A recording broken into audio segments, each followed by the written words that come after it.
commercial hockey jerseys. Oddly, back in New Jersey, I told him he's really big on the East Coast, New York teams, Boston teams. I said, wow, I think it was 1978. I flew down to Boston from Montreal. I think I was 18, 19 years old for the fourth game of the Stanley Cup Finals. Montreal was up 3-0, about to win the Stanley Cup. I think this is the year they lost like 8 games. I'm in the Boston Gardens, okay, Mike. I'm in the Boston Gardens with the Montreal Canadiens Ken Dryden jersey on, right? And I watched my team, Canadiens, win the Stanley Cup in overtime that night.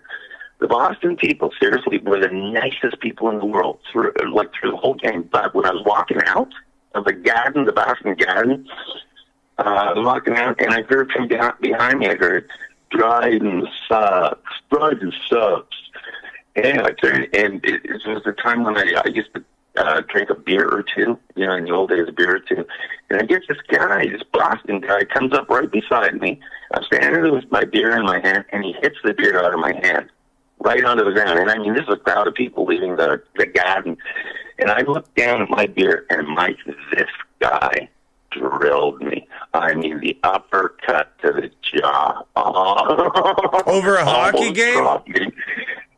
Yeah, I was wearing a Canadiens jersey, and I'm kidding you not, I'm ready to go with the guy, right? And this is Boston, the Boston Gardens, downtown Boston, 10:30 at night. I'm ready to go with the guy.